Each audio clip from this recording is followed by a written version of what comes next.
welcome back to this second day of Codemotion Milan. Thank you so much for coming. So we are opening now with this keynote speech. We have okay. So yesterday we were a lot. Today we will be much more. Yeah. So let's have a look to the agenda. Flavia, please. Hi. Good morning to all. Welcome back to Codemotion. So it's really amazing the agenda of this morning, and especially it's really awesome the keynote speaker that will be held this morning speech. So first of all, we will welcome the communities. The first part of this keynote is devoted to community. Community are the heartbeating of Codemotion, and so we really welcome them. Then, wow, our star guest, Michael Monty Widenius, here, the father of MySql.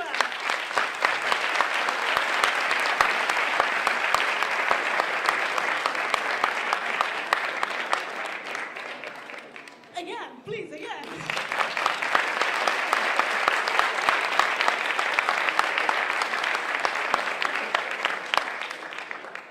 We are really, really honored to have you here. And of course, he will talk about SQL and about the importance of keeping the database free in these times. But I don't want to talk more about him. I don't want to steal his word. Then we will change. We're back in Italy with Giulio Santoli from IBM, and we'll talk about Bluemix and the cloud. And finally, we'll back to the communities, and we have the second tracks about the communities. I really hope that you enjoy everything, and I leave the word to now, who will introduce the community this morning. Thank you very much for coming.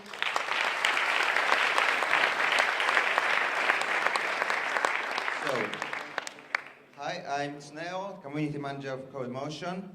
Let's see what the community are for us. The community promote the event, so maybe you are here because you see our advertisement on the communities. They support the choice of interesting talks and speakers. If you find it interesting talks, we chose it, but they have to choose them. So it's also thanks to them. And they animate the event with live activities and meetups. Yesterday we had the meetups, and the live activities are the ones you found at the end of the corridor with the code tests and quiz. So let's go to the communities. Min, please. Min Milan. Oh, maybe they talk in Italian because they are local communities. So for each event, we have the communities of the nearby the location. So. Ciao a tutti. Noi rappresentiamo Milan, è una nuova community nata a Milano con lo scopo di parlare dello stack Min e di tecnologie JS. Quanto tempo? Ok. Ci trovate su Meetup o su Twitter o sui soliti canali. Inizieremo il primo talk il 16 di dicembre in login. Seguiteci per far crescere la community. Ok? Grazie. The next community is Duke Milano, but I can't find the community manager. Duke Milano is, oh, here it is. Ciao. Ciao, sono Luca Montini di Duke Milano. Ci siamo già visti l'anno scorso, qualcuno di voi si è iscritto dopo che vi avevo un po' pubblicizzato il JAG, quindi sono contento, grazie mille. Noi chiamiamo Juke storicamente, stava per Java User Group, oramai credo che dovremmo chiamarlo il JVM User Group, perché poi alla fine di Java non è che parliamo più di tanto. Però ci sono un sacco di talk interessanti, io vi consiglio sempre la stessa cosa che vi ho detto l'anno scorso. Se vi piacciono lo stile dei talk del Codemotion, venite al JUG, perché al JUG noi facciamo tutto l'anno quelle cose che qui vedete un solo giorno. In più, quest'anno abbiamo anche altre due cose, diciamo, cose un po' fighe. Velocemente, se volete presentare un talk qui al Codemotion, l'ideale è che lo presentate prima al JUG. Vi daremo una mano, vi daremo dei feedback, vi daremo una mano a impostare la presentazione, vi faremo capire come si può fare e come non si può fare. E per finire, seconda cosa, regaliamo licenze di IntelliJ. E vai! Quindi venite al Codemotion perché...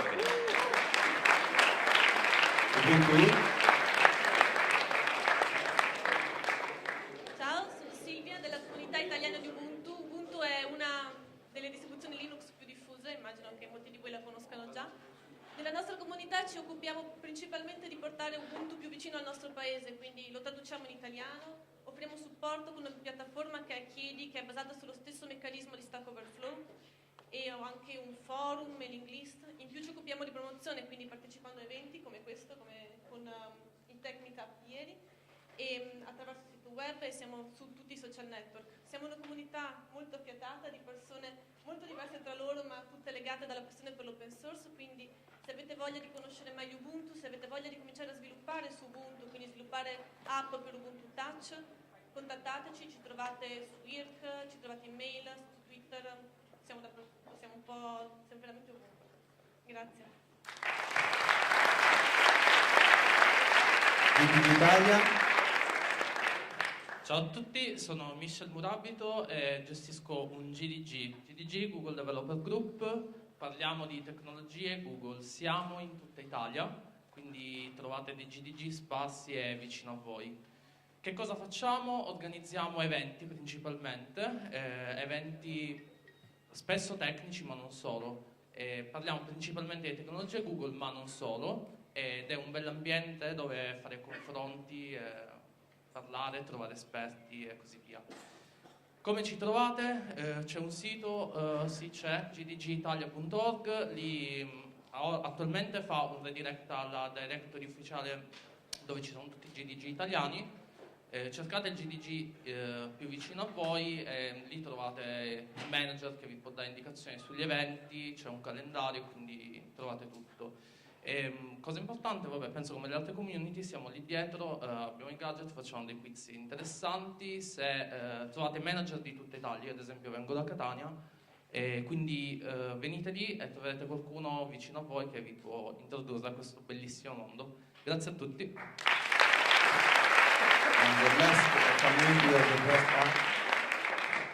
Ciao a tutti, sono Matteo Battaglio di Pragmamark. Pragmamark è una community centrata sullo sviluppo del mondo Apple, quindi iOS, OS X. Siamo nati nel 2012 e abbiamo una community molto attiva sia virtuale, quindi abbiamo un gruppo Facebook a cui potete iscrivervi, con discussioni molto interessanti mantenuto. E soprattutto abbiamo una community anche fisica, diciamo, perché organizziamo vari eventi un po' in tutta Italia, in particolare al nord, perché è da lì che siamo nati, ma in generale ovunque troviamo qualcuno che sia interessato e ci ospiti, facciamo serate tematiche approfondite, eccetera. E in particolare organizziamo ogni anno in ottobre una conferenza annuale che è la Pragma Conference, forse qualcuno di voi c'è stato, l'ha già sentita, che è una conferenza dedicata completamente al mondo dello sviluppo piattaforma Apple, e quest'anno abbiamo avuto un super successo perché abbiamo avuto speaker e attendees un po' da tutta Europa, quindi siete invitati appunto a raggiungerci e a partecipare anche voi agli eventi. Quindi ci trovate al banchetto anche noi, abbiamo il banchetto là in fondo, quindi chiunque voglia approfondire, sapere qualcosa di più, ben venga. Grazie.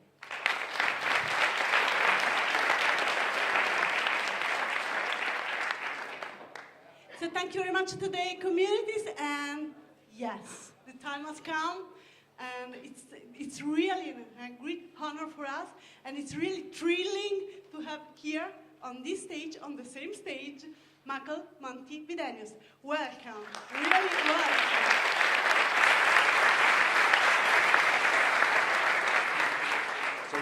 It's on. Say I don't have. So how do I change slides?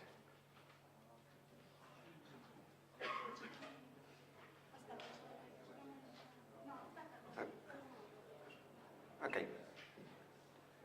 So good morning, everyone. So I got asked very late that can I have a keynote here, and it should be about technology, it should be inspirational, it should get everybody of you awake, which is kind of a really hard task because I'm just I actually see myself as a simple programmer who had a little bit of luck of doing a project that people are using. And I'm most comfortable at home sitting and coding. But anyway, so I will use a simple trick. I have some candies here filled with Russian water. Anybody who has questions will get showered by candies. And this will definitely wake you up. So hopefully that will help. So I will actually talk about what I feel close to my heart. And it's not only about MySql and MariaDB, it's also about how to make money on open source. So one of the things I did with the money that I got from Sun was creating Open Ocean Capital, which is an investment company who invests in technology that is creating communities. And I see that as a good way to promote companies in Europe and open source. So when I hold a talk about trying to explain why doesn't open source be as successful as it could be when it comes to creating companies dedicated to open source, this actually explains it. When you go to an investor with your idea and say, or your company saying, we are doing open source, or we are doing this and that, investor will use more or less this thing. So they will look at, are you only doing support or a service and helping customers? And if you're doing 1 million euros a year, that means that they will say that you get a valuation of 2. They will also tell you that that's not interesting because we want to have 10x our money back. And with only doing services, there's no way you can do that, so you're not interested. But if you have any way to sell licensing, in other words, force a part of your community to pay, suddenly your valuation is 10x your million, in this case you'll be valued at 10 plus a X factor of number of users. For example, MySql was sold for 1 billion. We had a revenue of around 70 million. So from there you get that 70 times 10, that's 700, and we had some 5 million users. And that's how it comes to 1 billion.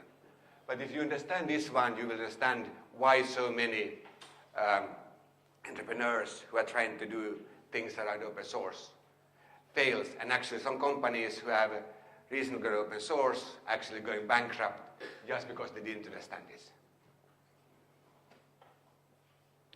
So the other part of when you're investing into companies is growth. Investors are looking at that, or normal investors like a bank, they are looking at how much revenue can you actually pay back your loan. Investors are not looking at that. They are more looking at how much are your growth, how your adoption, and is there some idea of that you can at some point in time convert your users to money. And if you look looking at Twitter and Facebook, that was not about money. It was only about users. The same thing with WhatsApp. So we have an example of a successful company that OpenOcean invested in Truecaller. We put some money in 2012. They had no money, 5 million active users. But thanks to their growth, Sequoia put in more money, and we in OpenOcean had actually helped Truecaller to start to get some revenue. Sequoia said, that's not important, forget that, just concentrate on growth. And now they are getting 400,000 new users per day. So what Truecaller is, it's a global phone book that if you install, it's a free app, you install it, and you can see who is calling. You can block any insurance seller or anything else automatically. So it's okay. Very useful app. But here shows that investors today are mostly concerned about growth. We also have MySql as an example where we did grow organically, which means that we only used the money that we got ourselves. We did grow to 2 million users until we took investment. And we took investment not actually to be profitable anymore, but just to grow. And as I said, we had 70 million we sold. So I need also to mention things that I see as trend. But I'm happy to see that when I started with MariaDB 5 years ago, we have done quite a lot of successes. But a lot of people asking, so when we know SQL and everything else, what's the future of MySQL? So this is 2 surveys. One in 2009, that is how much MySQL was used and how much they predicted it would be used. They did a new service in 2012. Actually, users had gone up, and that's the MariaDB portion. And the predicted usage was that we will still continue to use it for the foreseeable future. So the thing this slide only shows that if you're using LAMP technology, you're still safe for the foreseeable future. And I need to have a slide about MariaDB, of course, because that's what I'm spending most of my time is. And I have a talk about MariaDB later today where we go into more detail, but this just shows that we had a hard time getting people to actually move to MariaDB until 2012 when the Wikipedia announcement changed everything. And now we are at 2014. Red Hat SUSE Enterprise are using MariaDB as default. Even Oracle Unbreakable don't support MySQL, they only support MariaDB, which I think is a little bit funny. So you can't have a talk about technology and trends without talking about big data. Unfortunately, I tried last night to find more updated statistics than this one, so this couple of years old, but still shows kind of the trends that you have lots of data moving around the internet. And there's lots of books, magazines talking about big data is here, what should we do? And how does it affect most people? So there's lots of things to overcome when you are handling with big data. Actually, I think that one of the hardest one is when something goes wrong. Because if you have some terabytes of data and you suddenly have to do a re-indexing, that can take weeks. And with almost any technology. So that is kind of, I see that is one of the hardest problems. But personally, what I think about big data is it's just a hype. Most people will not need it. I don't think that many of you, maybe a few will create a new Facebook and Twitter. But hardware is actually catching up. And the thing is that most companies actually are not using many terabytes of real data. And real data means the data that you need just now. So I'm working with Stanford University. They're going to use MariaDB to put up some 100 petabytes of data. And they're actually going to use MyISM or area for doing that. And they will be quite fine in doing that because they can calculate something on one machine and they move things to their other machines and do that without having hundreds or thousands of machines at the same time doing data. But the nice thing what I like is that we're looking at one of the biggest trends nowadays, big data. Almost everything is open source. And that I think is shown that open source, it's not only here to stay, it's actually driving the new technology. So we have MySQL and MariaDB, we have Apache, MongoDB, Coach, HBase, Redis. That's the one that we see most of when people talk about big data. So state of open source. So looking at OpenOcean, we have seen or screened some 1,000 companies during the last few years. Everybody's using open source, which is really, really nice. Unfortunately, I don't see so many companies actually creating open source and where everything is open source. People are still using open core a lot, but I would like to find more companies doing open source. And when you look at or talk with some of the open source advocates or promoters, they say, oh no, open source is taking over everything. Unfortunately, it isn't. Mobile, the biggest growing software industry, there's almost none open source. Of course, you have the Android as the platform. So the platforms are great, they're open source, but not the apps. And there needs to be something done to fix that.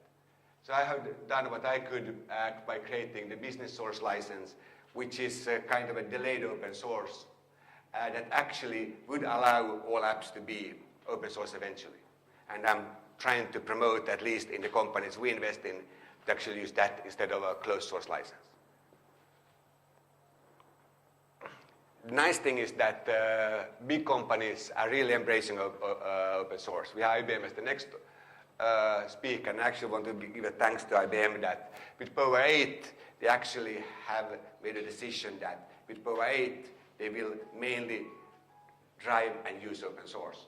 So they have worked with us with MariaDB, and they're making MariaDB work much better on Power 8. So now we have a benchmark where we can show that it's twice as fast as Intel. Intel is doing a really great job in open source, but I'm happy to see also IBM becoming a player with the hardware too. And of course, Microsoft just open source C#, which I think is really great. So I have a couple of more minutes. So what are trends? NoSQL. There's been a lot of things happening in the database industry. NoSQL or NaSQL, that some people call it not at all SQL. And these are the main reason why people are using it. And what I see is that actually SQL is catching up all the main reasons for using NoSQL. We already can handle those in SQL, not only in MariaDB, but also in others. But in MariaDB especially, we have done a lot of work to fixing the replication, so we know can do fully parallel application. So we are, in many cases, we're actually faster than many of the NoSQL solutions. And Twitter, the company who actually started the whole NoSQL movement with a blog about Cassandra, they're still using MySql. And the thing is that with similar memory resources you put on most NoSQL solutions, if you just put up the caches right with SQL databases, actually most of the SQL databases, you get similar performance. Actually, you get more reliability because this is more mature technology. And there's lots of reasons to not use SQL. There was a really good talk a couple of weeks ago in England where they basically said that NoSQL is dead. There's still, of course, a lot of use of NoSQL. I don't say that MongoDB or Cassandra is not good technology. The thing is that people are overusing that just because they think, oh, we are going to use big data. But in reality, they don't have big data. Big data is when you need hundreds of machines to process it. Nowadays, you can process what people thought was big data, terabytes. A couple of years ago, you can do that easily on 1 or 2 machines.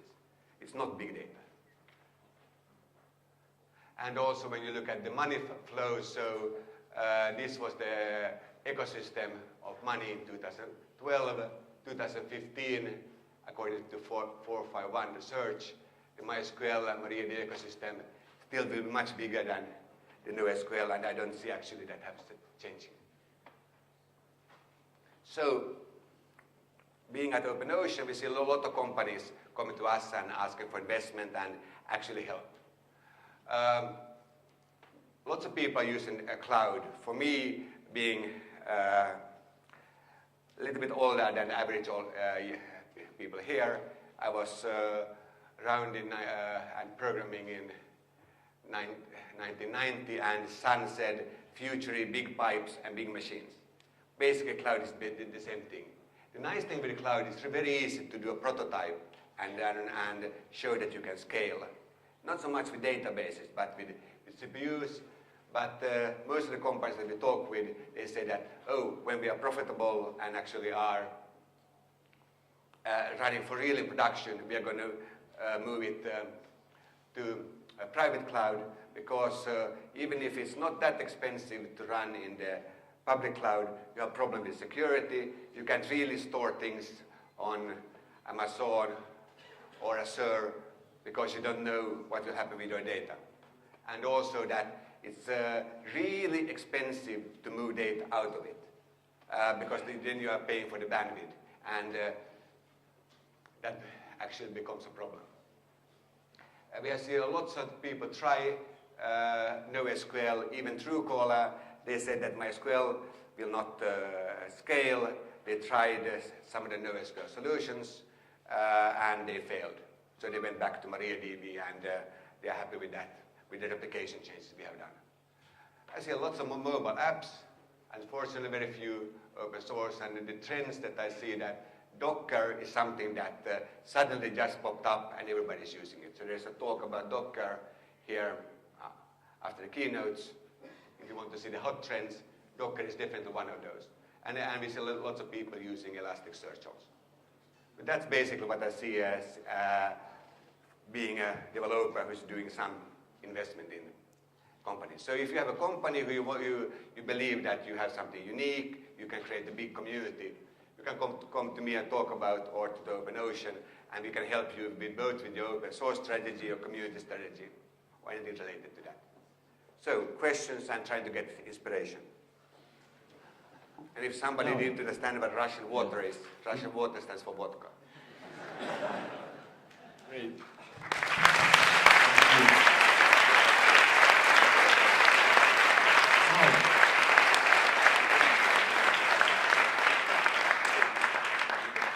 We collected some questions for you from the social, but and I haven't seen this question. I think I remember that. I think that you already answered on your speech, but if you would like just to add something, or maybe if there's someone that has some question for Monty directly from the attendees. Okay, but I can quickly answer this one. Here's Candy. Oh.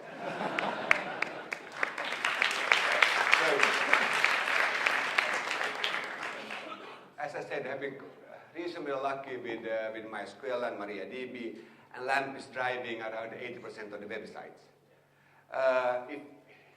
If MySql and MariaDB wouldn't be there, or not be free, internet wouldn't look like it looks today.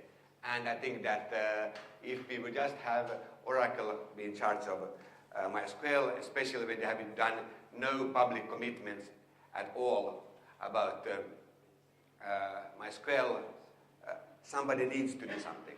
And the reason I created MariaDB was, actually that's about my next talk, but shortly, I want to ensure that people who have been trusting open source and trusting people like me that MySql will be here around forever, you can trust the technology, open source is not going away. With MySql there was a real threat that could happen. So I spent the last 5 years ensuring that you can trust what people like me have told you. And that open source is here to stay. Great. Next is about big data. What's to say more? Would you like to add something? No, As I already said that most people will not handle real big data. A few will, and then unfortunately there are open source technologies to handle those. Okay. But the nice thing with big data is driven by open source. I know. So, the last one from the social. You ready? To be the next free SQL reference DB. Okay, I don't understand the question. Oh, okay, so the thing is that all distributions are already distributing MariaDB. Everybody except Ubuntu and Debian has MariaDB as default. That means that when you update your machines, you suddenly, and others, everybody will be using MariaDB. So I think that MySql actually will be dead in a couple of years, which is a little bit sad, but as I'm standing for the future, I'm not as sad. Okay, thank you. Now, some question?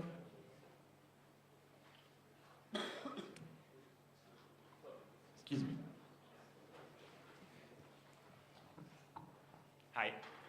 You show us a slide about the investment on on SQL platform and non-SQL platform, and the absolute value was for the SQL, but the trend was for the non-SQL.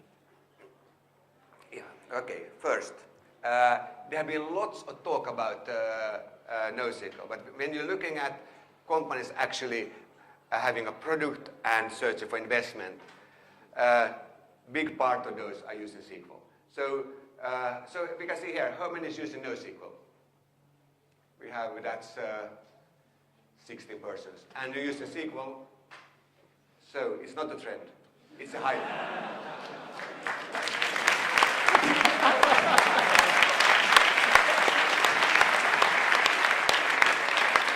Any other questions? So?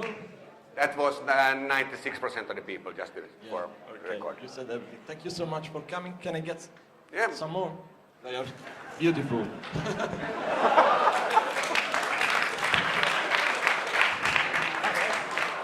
For me, please.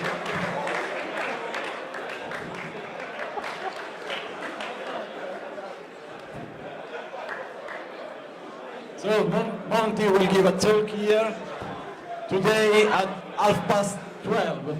Yes, okay. And there will be more candies. Okay. Do you have other chocolate? There will be more candies. Great. Thank you so much. See you later.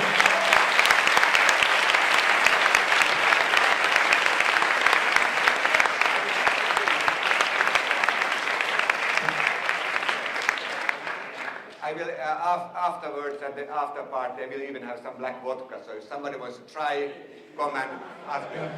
I'll be there. Thank you. Okay. And now, just a moment.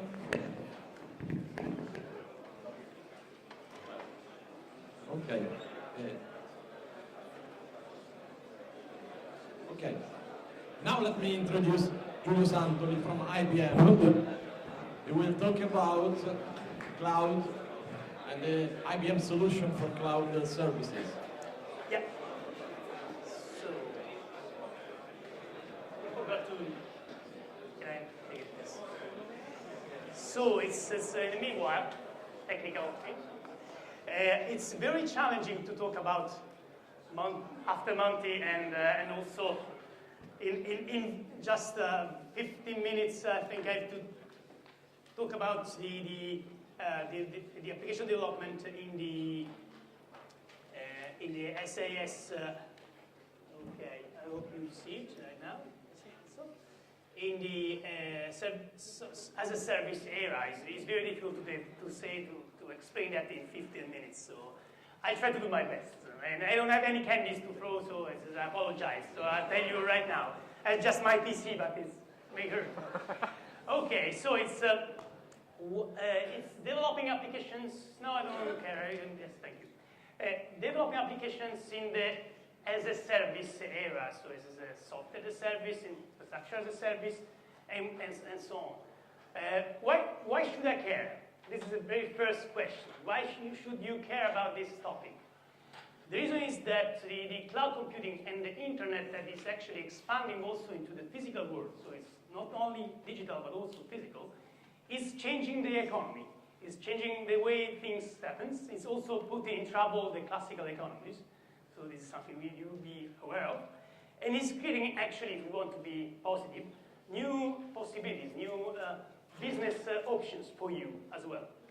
Just let me give you a very simple example that, in my opinion, combines all these things together. It's, I don't know if you are familiar with this. This is car to Google, no? This is the perfect combination of all these pieces all together. We have the internet, we have the physical thing, this is the car, no? And also, from the economy perspective, it's a new business. Also, we have the mobile application, no? You can find the car next to you, you can take it, book it, and use it, no? And then move. So this is completely interesting. It's changing the economic paradigm. It's changing how things happen, no? So this is good because it opens new possibilities. Also, if you have a good idea, and that's possible thanks to this new technology. So the cloud computing. Without cloud computing, this would not be possible. So I don't know if in just one slide I was able to take on my side, but say, what do I mean with the cloud computing and this as-a-service approach? There are different modes. I just combined one in one chart because I have to hurry up. If you think about all the stack of technology you need to actually put in production your code, in the traditional way you have to care about everything from scratch, building the hardware, connecting the networks and so on. And at the end you have your code running. That's fine. It's not bad or good. You have to always think if this is good or not for you. No? I don't want, never we say that this is bad because it's old or was on premise. Never. The other possible model is to use instead the infrastructure as a service. So we are moving the cloud side. And in the infrastructure as a service, someone, the provider, actually cares part of this stack. Usually you have to just ask, I want this virtual image and with this memory, this side, and so on. And then you have to care about installing the software, configuring it, runtime, and then put your code on it. This is useful, okay? It's very powerful because it gives you the full flexibility of the infrastructure you build. But of course, you have to care about part of the stack. The next step, logically, is the platform as a service.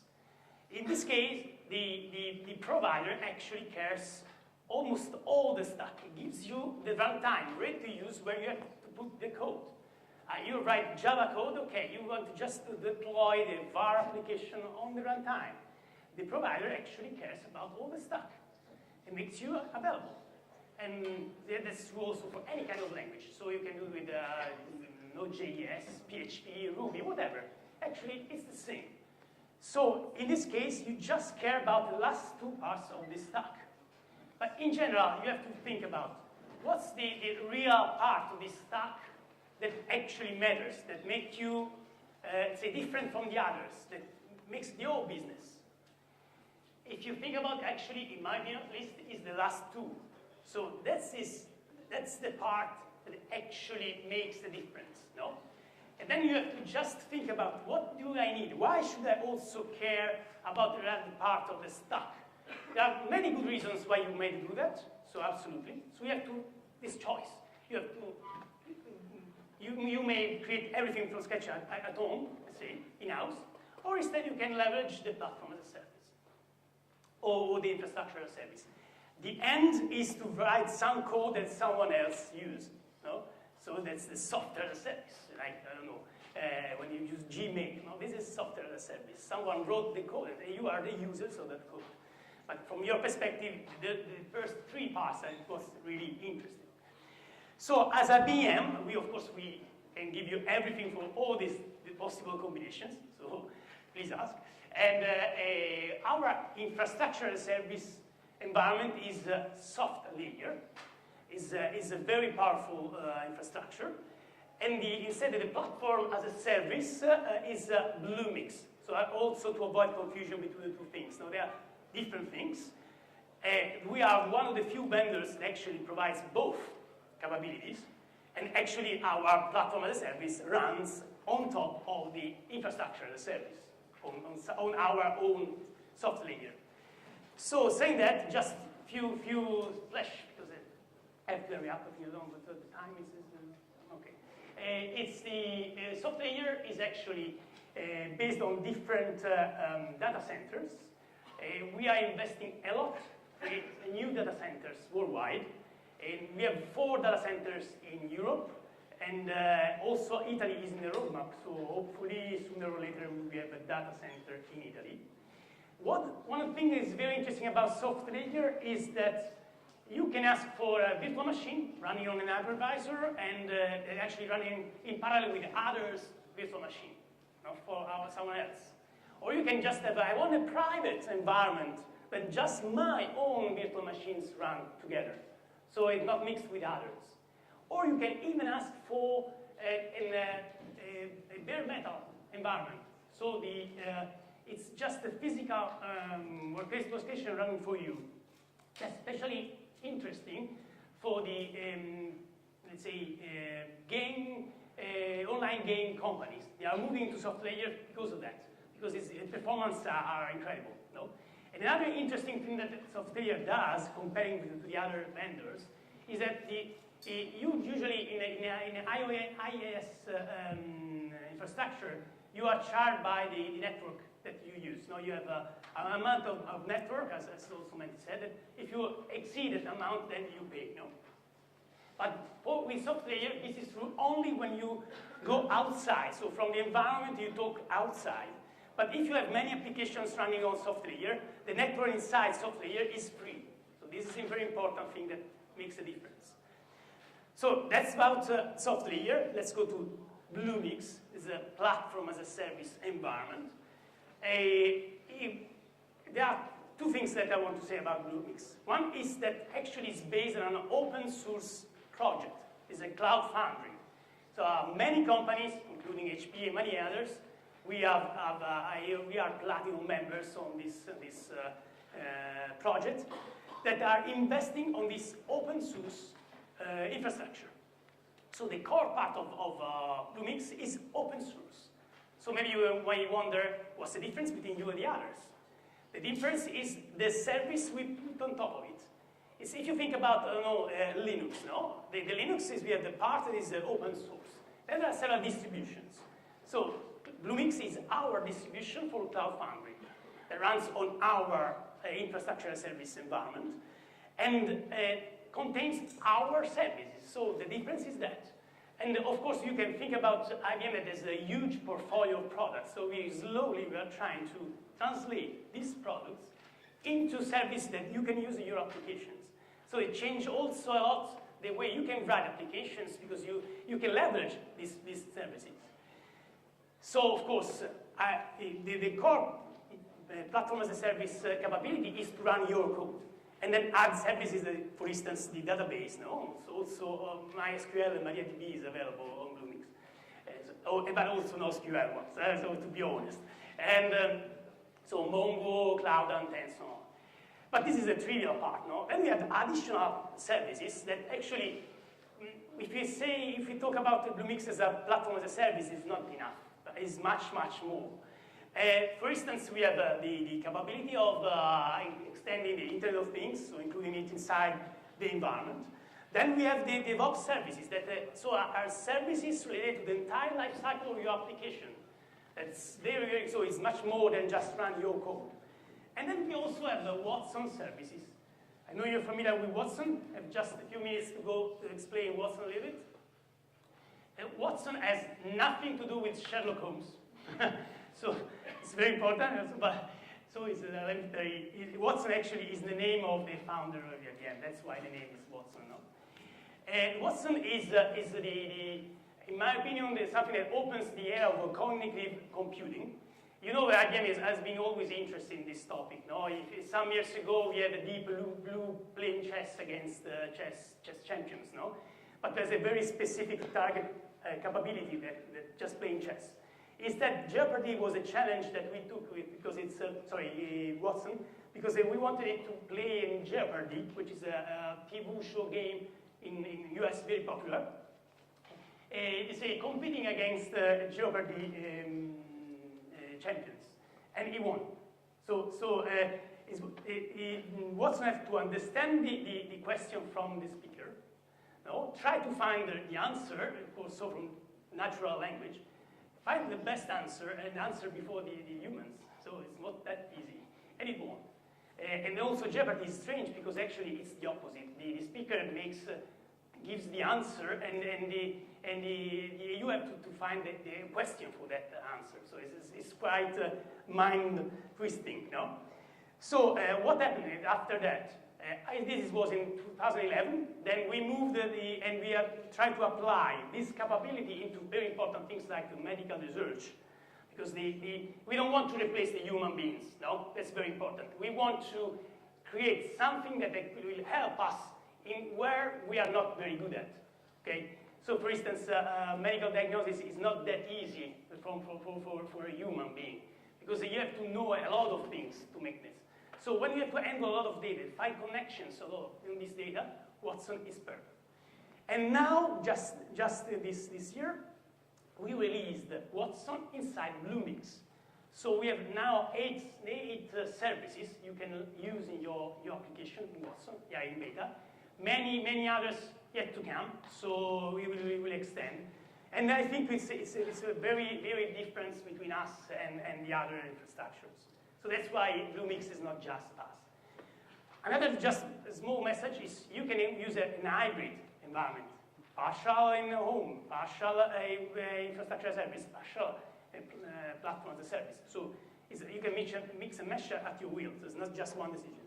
Last thing to say, dedicated Bluemix, you can create, Bluemix is a public infrastructure, but you can have just your own instance of Bluemix running on any of the soft layer data centers that you want. So this is another new announcement that we made. So I did it. I think I was able to do it in a rush, not too much. And my hope is that you will try this platform, and soon you will love it like I do. So thank you very much. If you have questions. Thank you, Giulio. I think you got that done well. So, any question for IBM? No, okay. Today we... Okay, yeah. please. Have you ever tried or considered using Watson to find faults in Wikipedia, contradictions and stuff? That actually would be a really good service that IBM could provide. Yeah, that's interesting. They say Watson for the Jeopardy game has been trained with Wikipedia, and actually he made a mistake once because he has been asked to say a city in the U.S. and he answered Toronto. No, because actually it existed Toronto in the U.S. So there are some small, more strange things. Watson is learning. He's like a child that learns. Nowadays it's something like a guy at the high school. And now we have just training for inside Bluemix for medical corpus and travel. But then later you'll be able to train with your data. So you can know all your manuals and so on. You can put them Watson. They can answer to simple questions. So thank you very much for the question. Thank you. So IBM today will have a code lab starting at 2 p.m. Yeah, 2 p.m. Okay. It's an hands-on, so you can play with the Bluemix with some exercises we prepared. Okay, thank you very much again. Thank you so much. Now, community again. So, who's the first?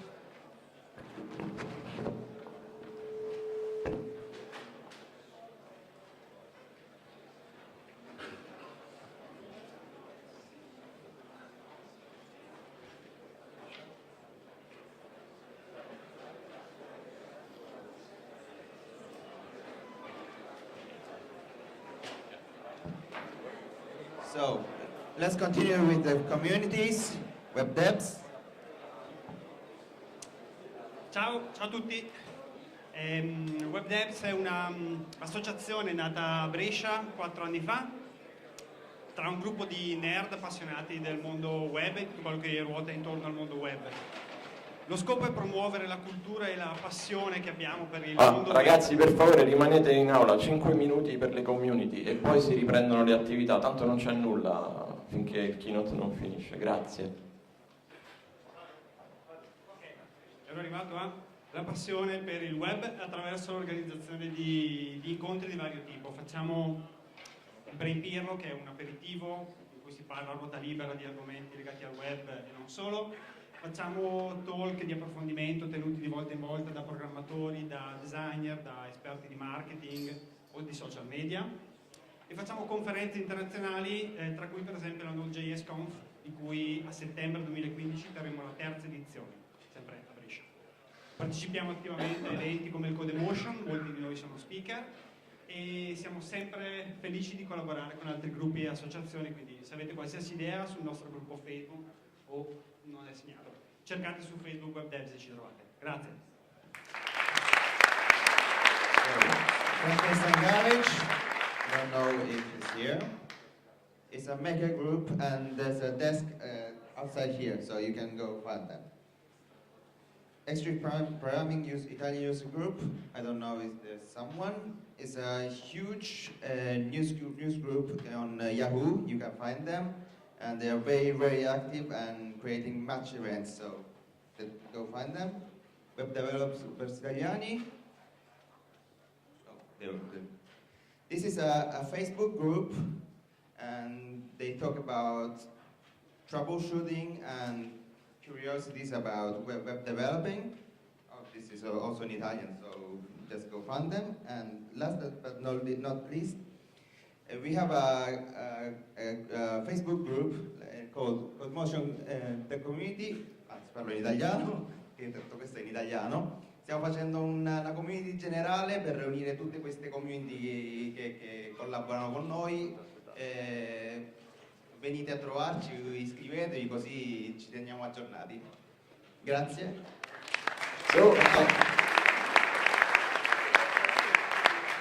Another slide. Amsterdam Milan.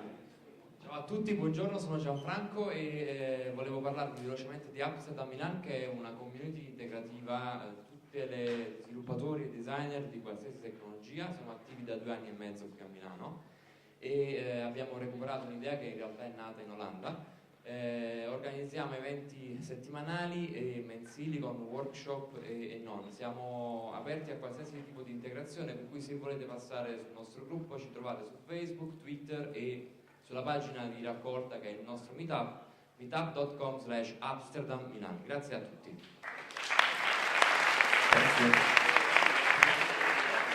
Okay, that's it. Thank you so much for staying, and now you can enjoy your coffee.